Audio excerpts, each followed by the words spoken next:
격려가 되네요.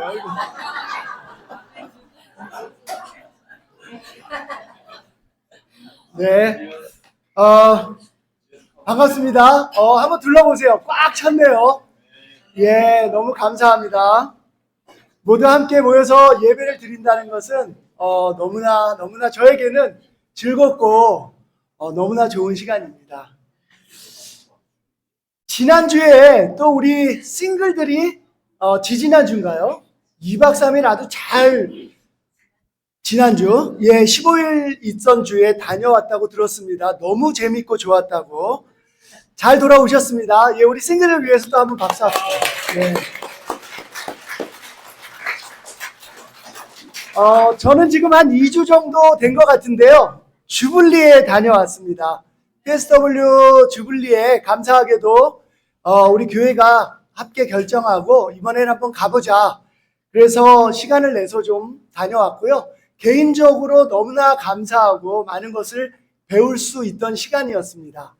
이 주블리 관련해서는 몇 주 동안 제가 좀 배운 것도 나누고 소식도 좀 나누려고 합니다. 이번 주 주중 모임부터 시작을 하려고 하니까 주중 모임은 더 많은 분들이 빠지지 않고 참여하시면 좋겠습니다. 이 마지막 장면, 마지막 교회 우리 예배를 드렸던 장면인데요. 이번 주블리는 PSW 리전의 주블리이자 ICMC, 인터내셔널 캠퍼스 미니스트리의 컨퍼런스를 같이 했고요.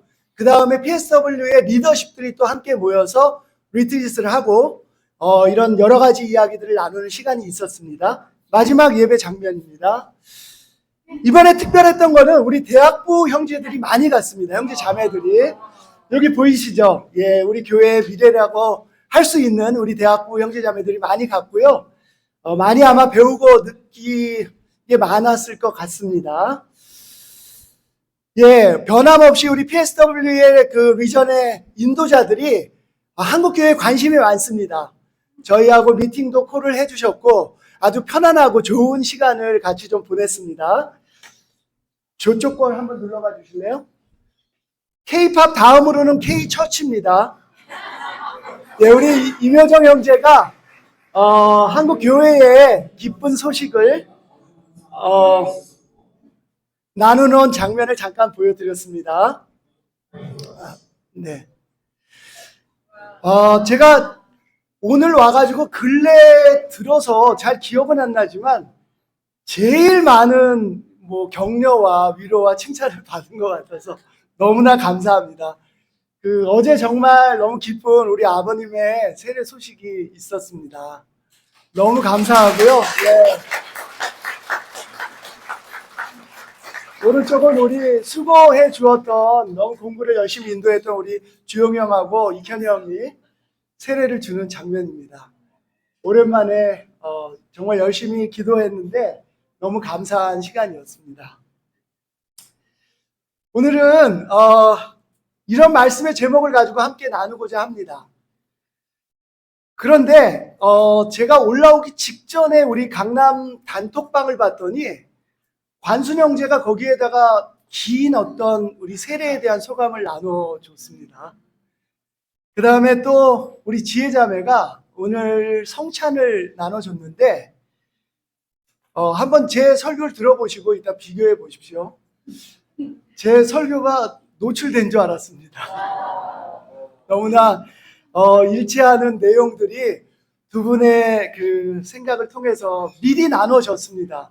저는 이 세례를 보면서 또 제가 좀 느끼고 있는 것들을 같이 좀 나누고자 할 텐데 제 설교가 기억나지 않으면 우리 지혜자매의 십자가에 대한 성찬과 우리 관순 형제의 단톡방에서의 나눔을 다시 한번 읽어보시면 좋을 것 같습니다. 어제 정말 너무 감사한 시간이었어요. 한 달 반 전에 아버지 어머니가 우리 예배에 참석하셨습니다. 2달 전에는 우리 지저스 타입의 소풍에 어머니 아버지가 함께 하셨어요. 그때 우리 형제 자매들하고 함께 시간을 보냈는데 너무 좋았습니다. 그때 어머니 아버지의 마음이 활짝 열리셨습니다.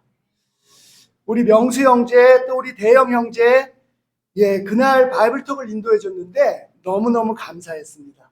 모두 자기의 아버지처럼 환대해 줬습니다. 우리 주용이 형과 익현이 형은 매주 먼 길을 마다하지 않고 달려와서 공부했습니다. 심지어는 저는 지난주에 멀리 LA에서 어떻게 소문이 퍼졌는지 성경 공부를 묻고 기도하고 있다는 카톡을 받았습니다.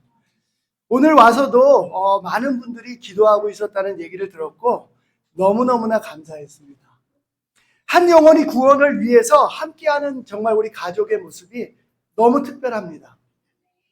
제가 하늘나라에서 누리는 정말 큰 복이라고 생각을 했습니다. 모두 매일같이 기뻐해 주셔서 너무나 감사합니다. 근데 분명한 것은 하늘나라에서 어저께 오늘 엄청난 잔치가 있을 거라는 사실입니다. 제가 한번 말씀을 읽어보도록 하겠습니다. 네, 누가복음 15장 3절에서 7절 말씀입니다. 그래서 예수께서는 그들에게 이 비유를 말씀하셨다. 너희 가운데서 어떤 사람이 양 100마리를 가지고 있는데 그 가운데서 한 마리를 잃으면 99마리를 들에 두고 그 잃은 양을 찾을 때까지 찾아다니지 않겠느냐? 찾으면 기뻐하며 자기 어깨에 메고 집으로 돌아와서 벗과 이웃 사람을 불러 모으고 나와 함께 기뻐해 주십시오. 잃었던 내 양을 찾았습니다 하고 말할 것이다. 내가 너희에게 말한다. 이와 같이 하늘에서는 회개할 필요가 없는 의인 99보다 회개하는 죄인 한 사람을 두고 더 기뻐할 것이다. 이 시간 우리 아버지의 세례에 가장 기뻐하실 분은 하나님이십니다. 그분의 심정이 분명하게 드러난 말씀입니다. 그분은 잃어버린 영혼을 지금도 찾아다니고 계십니다. 그리고 찾으면 너무 기뻐서 손수 그 어깨를 양을 어깨에 메고 오십니다. 그리고 벗과 함께 이웃과 함께 잔치를 한다고 합니다. 하나님의 기쁨이 느껴지시나요? 오늘 저는 누가 찾은 걸까요? 라는 제목으로 여러분들과 말씀을 나누려고 합니다. 특별히 오늘은 성경 공부를 하는 분들뿐만 아니라 크리스찬으로 오랫동안 살아온 분들도 다시 한번 우리 마음과 믿음을 점검해 보는 시간이 되면 좋겠습니다. 우리 3, 4분기에 강남의 설교 주제는 찾아가는입니다. 하나님은 언제나 우리를 찾고 계십니다. 우리의 회개를 기다리고 계세요. 여러분들은 매일같이 하나님을 찾고 있나요? 하나님을 찾았다는 것은 하나님이 우리를 찾으신 걸까요? 아니면 우리가 하나님을 찾은 걸까요? 말씀에서는 또 이렇게 얘기하고 있습니다. 마태복음 13장 44절 46절입니다. 하늘나라는 밭에 숨겨놓은 보물과 같다. 어떤 사람이 그것을 발견하면 제자리로 숨겨놓고 기뻐하며 집에 돌아가서는 가진 것을 다 팔아서 그 밭을 산다. 또 하늘나라는 좋은 진주를 구하는 상인과 같다. 그가 값진 진주 하나를 발견하면 가서 가진 것을 다 팔아서 그것을 산다. 하나님의 나라에 들어오는 것은 밭에 숨겨진 보물을 찾은 것입니다. 그리고 그것은 마치 좋은 진주를 발견하기 위해서 이곳저곳 떠돌아다니던 진주 상인이 값진 진주를 발견한 것과 같습니다. 혹시 우리 가운데 성경 공부를 하고 있는데 세례를 망설이고 있는 분들이 있다면 이 말씀을 기억하시기 바랍니다. 여러분들이 발견한 하늘나라는 세상 사람들이 그렇게도 찾기를 원하는 보물입니다. 그것을 우연으로 발견했던지 아니면 평생 그것을 찾아다녔던지 상관없이 만약에 찾았다면 여러분들은 모든 것을 다 팔아서 그 보물을 살 만한 가치가 있습니다. 자, 이 말씀을 들어보고 나니까 하나님이 우리를 찾으셨습니까? 아니면 우리가 하나님을 찾았나요? 하나님은 회개하는 죄인을 찾고 계십니다. 하늘나라의 가치를 알아보는 사람들을 찾고 계세요. 그리고 하나님은 가진 것을 모두 다 팔아서 하늘나라를 살 사람을 찾고 계십니다. 지난주에 성경을 공부하고 있는 한 젊은 청년과 함께 이야기를 나눌 기회가 있었습니다. 너무 좋은 시간이었습니다. 오랜만에 젊은 청년이 하나님을 온 마음으로 찾는 모습이 신선하고 저에게 도전이 됐습니다. 우리 가운데 지금 성경을 공부하고 있는 분들이 많습니다. 우리 아버지가 세례를 받았고요. 또 우리 어머니가 대기를 하고 계십니다. 젊은 사람들이 성경을 많이 공부하고 있습니다. 그들 모두가 하늘나라를 찾기를 바랍니다. 제가 그 젊은 친구에게 물어봤어요. 공부를 하면서 좀 어려운 점이 없냐고 물어봤습니다. 이렇게 답을 했습니다.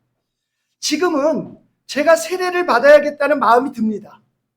그런데 지금 이 마음이 변하지 않고 죄를 끝까지 짓지 않고 하나님의 말씀을 계속 따를 수 있을지가 염려가 됩니다. 여러분도 누군가 성경을 공부하다가 많이 들어본 질문이 아닙니까? 저의 경우 이런 이야기는 성경을 공부하는 사람들에게 공통적으로 들어본 질문입니다. 이 이야기가 나온다는 것은 이 사람의 마음에 하나님의 말씀이 들어갔다라는 것을 보여줍니다. 신기하게도요, 2주 전에 우리 아버지도 저에게 이와 비슷한 질문을 하셨습니다. 하나님의 말씀이 마음에 들어가면 우리가 살고 있는, 우리가 짓고 있는 죄의 실체를 알게 됩니다.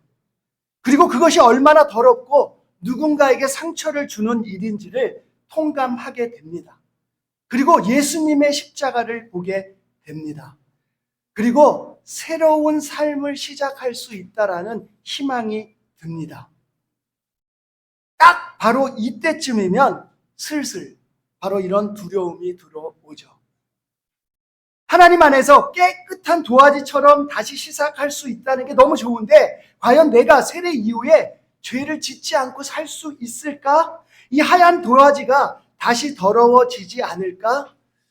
다시 더러워지면 어떡하지? 어차피 포기할 텐데 그냥 지금 세례를 받지 말자. 하려면 제대로 해야 되는데 내가 그 온갖 유혹을 넘어갈 수 있을까? 지금 이 자리에 먼저 제자가 되신 여러분들은 이 질문에 뭐라고 답변을 하시겠습니까? 잘 대답하셔야 됩니다. 여러분들의 조언이 무척 중요합니다. 오늘 지혜자매가 성찬 시간에 솔직하게 나눠줬어요. 세례를 받고 예수님을 따르기로 결정했지만 많은 우여곡절과 죄가 있었음을 얘기했습니다. 그리고 십자가로 다시 돌아올 수 있음을 얘기했습니다. 오늘 이 말씀을 통해서 우리 마음을 다시 한번 살펴보는 시간이 되면 좋겠습니다. 저는 그 형제에게, 그 친구에게 이렇게 대답했어요. 말씀의 뿌리를 깊이 내리면서 흔들리지 않아야 한다고 조언을 했습니다. 시편 1편을 같이 읽었습니다. 집에 돌아오는데 어딘지 제가 좀 종교적인 것 같은 생각이 들었습니다. 사실 진짜 맞는 말씀이지만요, 내가 약간 종교적으로 대답한 것 같은데, 저는 정말 그리스도인이 되고 나서 쓰러졌습니다. 죄 속에서 허우되기도 했고요, 다시 죄를 지었고요, 넘어졌습니다. 그럼에도 불구하고 지금 이 시간 이 자리에서 이렇게 여러분과 함께 말씀을 나눌 수 있다는 것은 하나님의 정말 큰 은혜라고 생각합니다. 우리 한번 우리의 삶을 돌아봅시다. 하나님이 우리에게 어떤 일을 하셨고 하고 계신지. 그리스도인이 되어 살아가는 과정은 이스라엘 민족이 하나님의 이끌림을 받아서 이집트에서 나와서 가나안 땅으로 들어가는 여정의 비유되기도 합니다. 출애굽기 3장 7절에서 8절 말씀입니다. 주님께서 다시 말씀하셨다. 나는 이집트에 있는 나의 백성이 고통받는 것을 똑똑히 보았고 또 억압 때문에 괴로워서 부르짖는 소리를 들었다. 그러므로 나는 그들의 고난을 분명히 안다. 이제 내가 내려가서 이집트 사람의 손아귀에서 그들을 구하여 이 땅으로부터 저 아름답고 넓은 땅, 젖과 꿀이 흐르는 땅, 곧 가나안 사람과 헷 사람과 아모리 사람과 브리스 사람과 히윗 사람과 여부스 사람이 사는 곳으로 데려가려고 한다. 하나님은 고통받는 이스라엘 민족의 소리를 들으셨습니다. 그들의 삶은 어땠나요? 이집트에서 노예로 살면서 아무런 자유가 없었습니다. 그런 그들에게 하나님이 그들을 이끌어서 가나안 땅으로 데려가겠다고 선언하셨습니다. 그리스도인이 된다는 것은 바로 이 죄의 사슬을 끊는 겁니다. 어쩔 수 없이 지었던, 강요로 지었던, 분위기에 따라 지었던, 우리가 그렇게 하고 싶지 않고 지었던 모든 죄악으로부터 해방되는 겁니다. 이스라엘 민족은 이집트 땅에서 자유가 없었습니다. 억압에 부르짖었습니다. 오직 그들에게는 달성해야 될 목표만 있었습니다. 이집트는 그들을 온갖 노동에 동원했습니다. 그들에게 가장 큰 문제는 올바른 예배조차 드릴 수 없었다는 겁니다. 여러분, 우리가 누리는 이 예배가 어떻습니까? 자유인으로 누리는 이 예배의 소중함이 느껴지십니까? 우리가 마음대로 하나님을 찬양할 수 있고 우리의 마음으로 주님께 우리의 마음을 다 드릴 수 있다는 이 예배는 우리에게 너무 소중할 수밖에 없습니다. 크리스찬이 된다는 것은 우리가 세속되어 있는 것들에서 세상적인 기준에서 벗어나는 겁니다. 그리고 자유로운 영을 가지고 우리의 본분대로 하나님을 찬양하는 거예요. 이집트에서 나오는 이스라엘 민족에게 하나님은 이렇게 약속하십니다. 오늘 이게 계속 왔다 갔다 하잖아요. 예, 이집트 민족의 삶을 보여주고 있습니다. 출애굽기 19장 4절에서 6절 말씀입니다. 너희는 내가 이집트 사람에게 한 일을 보았고 또 어미 독수리가 그 날개로 새끼를 업어 나르듯이 내가 너희를 인도하여 나에게로 데려온 것도 보았다. 이제 너희가 정말로 나의 말을 듣고 내가 세워준 언약을 지키면 너희는 모든 민족 가운데서 나의 보물이 될 것이다. 온 세상이 다 나의 것이다. 그러므로 너희는 내가 선택한 백성이 되고 너희의 나라는 나를 섬기는 제사장 나라가 되고 너희는 거룩한 민족이 될 것이다. 너는 이 말을 이스라엘 자손에게 일러 주어라. 그 이스라엘 사람들에게 이보다 더 좋을 수 있는 것이 있을까요? 여러분들에게 이 말씀보다 더 좋을 수 있는 게 있을까요? 온 세상의 주인이신 하나님은 그들에게, 우리에게 자유뿐만 아니라 모든 민족 가운데서 우리를 가장 귀중한 보물이 될 것이라고 약속하셨습니다. 하나님은 우리의 왕이 되고 우리는 그분의 거룩한 민족이 될 것이라고 약속하셨어요. 그런데 조건이 있습니다. 너희가 정말로 나의 말을 듣고 내가 세워준 언약을 지키면이라는 조건이 있습니다. 이집트를 탈출한 이스라엘 민족의 즐거움은, 그 기쁨은 잠깐이었어요. 그렇게 오래가지 않습니다. 우리는 이스라엘 민족이 광야에서 보여준 그 불순종을 너무나 잘 알고 있습니다. 그들은 물을 찾았고요, 먹을 것을 찾았고요, 우상을 세웠고요, 불순종했습니다. 왜 데리고 나왔냐고 하나님을 원망하기까지 했습니다. 하나님은 어떻게 하셨죠? 물을 주셨고요, 만나를 주셨고요, 그들이 공동체로 살아갈 수 있는 가장 중요한 언약과 규례를 주셨습니다. 뿐만 아니라 그들을 불기둥과 구름 기둥으로 인도하셨습니다. 이집트에서 나온 그들의 여정의 결과는 어땠나요? 이집트에서 나온 이스라엘 민족은 불순종으로 인해 홍해를 건너 10일이면 도달할 그 땅을 40년 동안 헤맵니다. 다음 말씀입니다. 신명기 1장 3절에서 5절 말씀이에요. 우리 한번 같이 읽어보실까요? 시작. 이집트에서 나온 지 40년째가 되는 해의 11째 달 초하루에 모세는 주님께서 이스라엘 자손에게 말하라고 명하신 모든 것을 그들에게 말하였다. 이때는 모세가 헤스본에 사는 아모리 왕 시온을 치고 아스타롯과 에드레이에 사는 바산 왕 옥을 무찌른 다음이었다. 모세는 요단강 모압 이 율법을 설명하기 시작하였다. 광야 생활 40년이 지났습니다. 드디어 때가 왔어요. 모세는 주님께서 이스라엘 자손에게 말하라고 명하신 모든 것을 다시 한번 그들에게 이야기합니다. 이 신명기는 모세의 고별 설교입니다. 이스라엘 민족이 가나안 땅으로 들어가게 될 텐데 처음 이집트에서 이끌어낼 때 했던 명령을 하나님은 모세를 통해 다시 한번 이야기하십니다. 그래서 이 신명기의 의미는요, 명령을 반복하는 겁니다. 신신당부 아시죠? 신명기입니다. 출애굽 당시에 모세를 통해 하셨던 말씀을 반복해서 얘기합니다. 가나안 땅에 가서는 이 언약을, 이 율법을 절대 잊지 말라고 당부합니다. 광야 40년을 거치면서 온갖 죄와 불순종의 삶을 보여준 이스라엘 민족은 이 당부를 듣고 적과 꿀이 흐르는 땅으로 들어갑니다. 그들은 과연 2번씩이나 강조했던 하나님의 이 신신당부를 지켰을까요? 우리 너무나 잘 알고 있습니다. 아닙니다.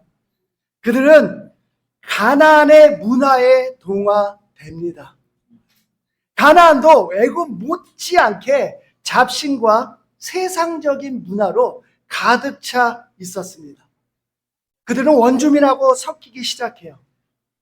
여호수아가 죽은 이후 사사의 시대를 거치면서 나라가 쪼개집니다. 처참한 상황이 됩니다. 그들은 출애굽 때보다도 훨씬 더 하나님과 멀어집니다.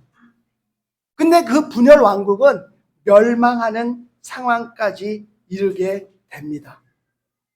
그들은 불순종으로 가나안 땅에서도 고통을 받기 시작합니다. 바로 이 불순종 때문에 그들은 늘 하나님이 주신 언약을 지키지 않습니다. 다음 말씀입니다. 예레미야서 31장 31절에서 32절 말씀을 제가 한번 읽어보겠습니다. 그때가 오면 내가 이스라엘 가문과 유다 가문에 새 언약을 세우겠다. 나 주의 말이다. 이것은 내가 그들의 조상의 손을 붙잡고 이집트 땅에서 데리고 나오던 때에 세운 언약과는 다른 것이다. 내가 그들의 남편이 되었어도 그들은 나의 언약을 깨트려 버렸다. 나 주의 말이다.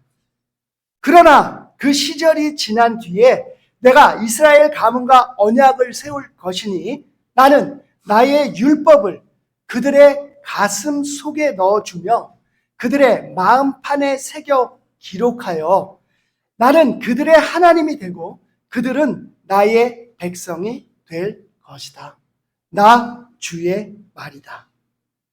예레미야는 분열 왕국이 남유다가 망해가는 마지막 시기에 하나님의 말씀을 받아서 전달합니다.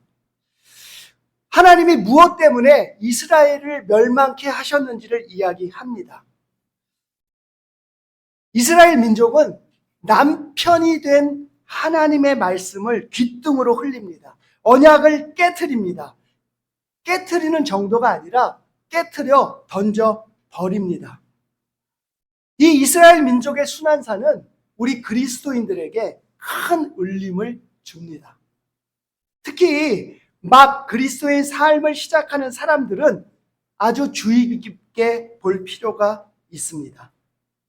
하나님은 자기와 맺은 언약을 지키지 않은 사람들을 용서하지 않으십니다.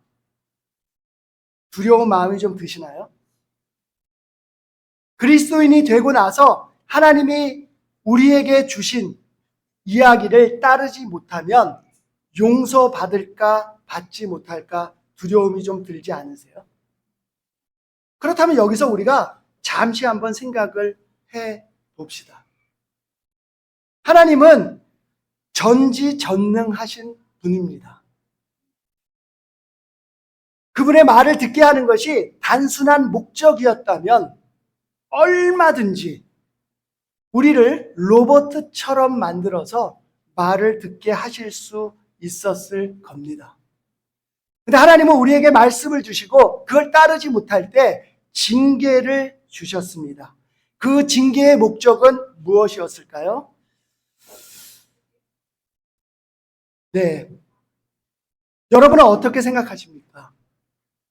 그 징계의 목적은 무엇이었을까요? 하나님은 우리가 하나님과 맺은 그 언약을 헌신짝처럼 내버릴지 모르셨을까요? 아닙니다. 전혀 그렇지 않습니다. 하나님은 모든 것을 아실 수밖에 없는 분이세요. 그분은 중요한 순간마다 당부하셨습니다. 같은 내용을 반복하셨어요. 하지만 하나님은 우리의 연약함까지도 다 알고 계셨습니다.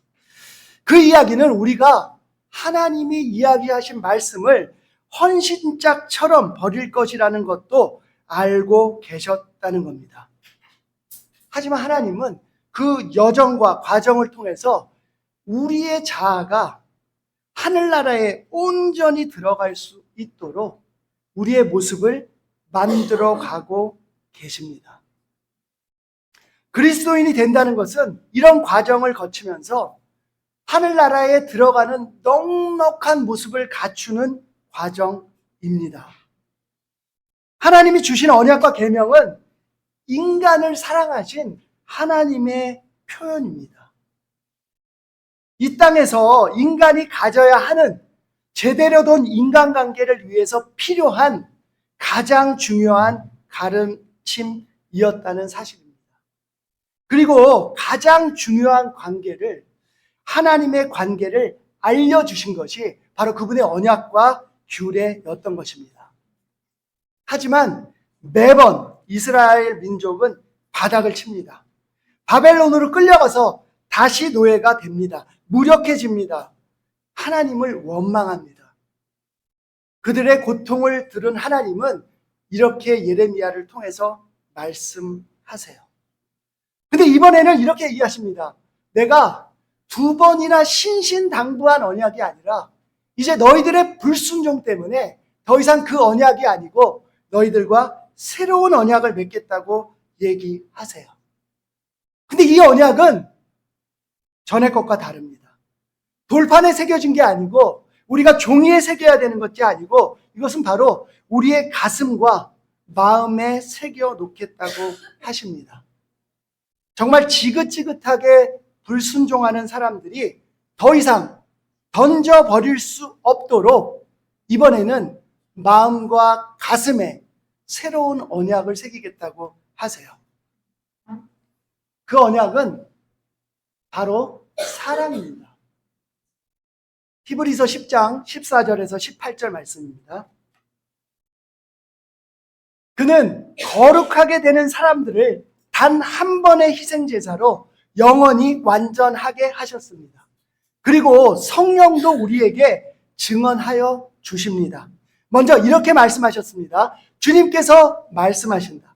그날 이후에 나는 내 율법을 그들의 마음에 박아주고 그들의 생각에 새겨주겠다. 또 나는 그들의 죄와 불법을 더 이상 기억하지 않겠다.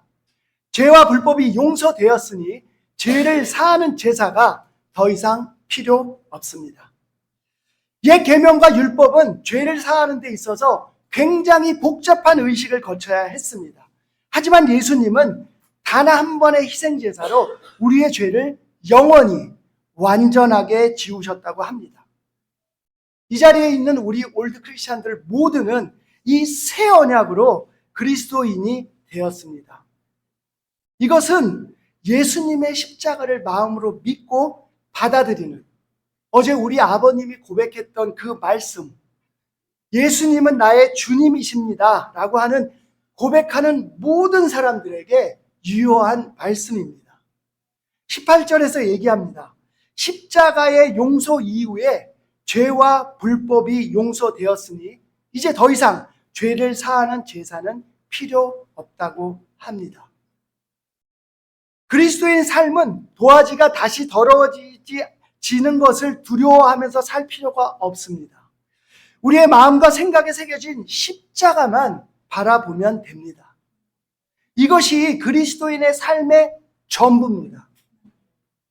그리스도인이 되고 나서 끝까지 잘할 수 있을까요? 라고 의문을 품는 공부하는 분들이 있다면 여러분의 힘으로는 불가능하다는 것을 느끼셨을 겁니다. 우리는 이스라엘의 불순종하는 모습을 봤습니다.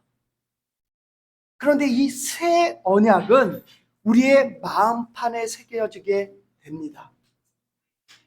이스라엘 민족이 문서로 되어 있는 계명의 진정한 사랑의 의미를 깨닫지 못했어요.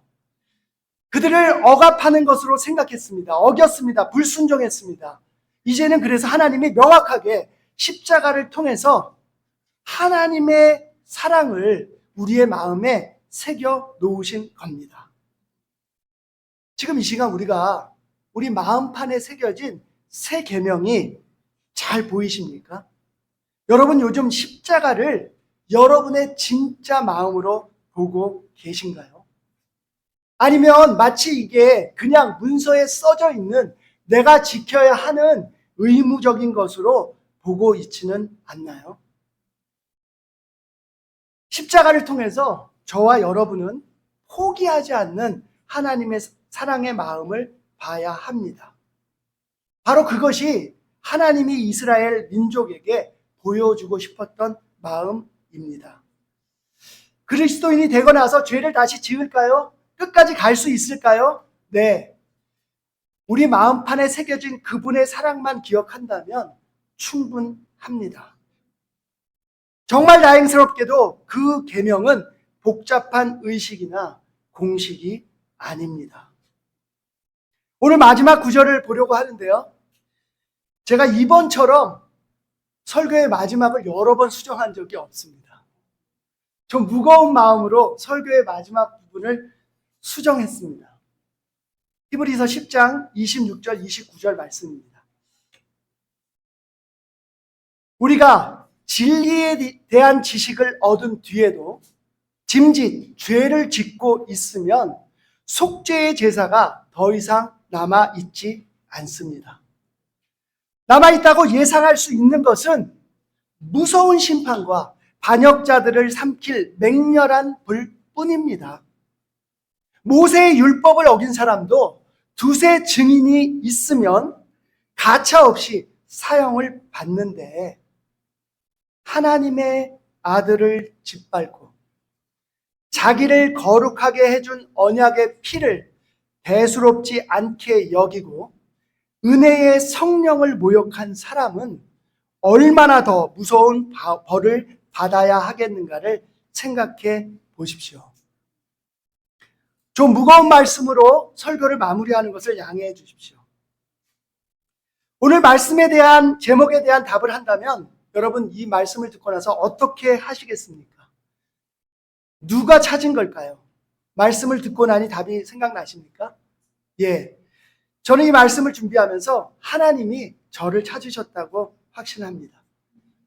하나님이 지금도 저를 찾고 있고 앞으로도 포기하지 않고 저를 찾으실 거라고 확신합니다. 이스라엘 민족의 역사를 살펴봤습니다. 인간은 문제에 부딪히면 고통스러워하고 울부짖고 두려움에 떱니다. 언약과 계명을 통해서 하나님에게 오는 길을 알려줬지만 늘 불순종하는 마음 때문에 그렇게 하지 않습니다. 불순종의 마음으로 하나님을 원망합니다. 사실 이것이 그리스도인이 되기 전에 저의 모습입니다. 그리스도인이 되고 나서도 저는 때로 이런 모습에 빠지기도 합니다. 그리스도인이 된다는 것은 새로운 언약을 마음판에 새기는 겁니다.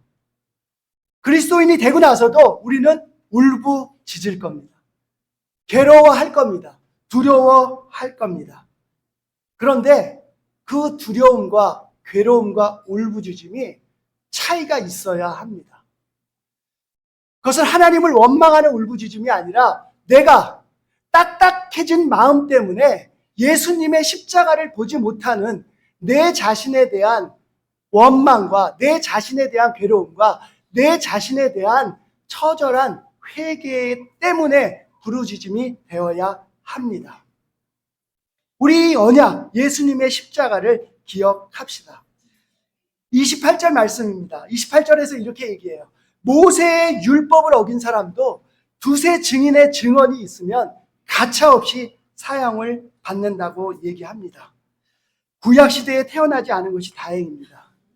율법을 어겨서 사형을 당해야 되는 시기 태어났다면 수백 번 사형을 당했을 겁니다. 29절에서 얘기합니다.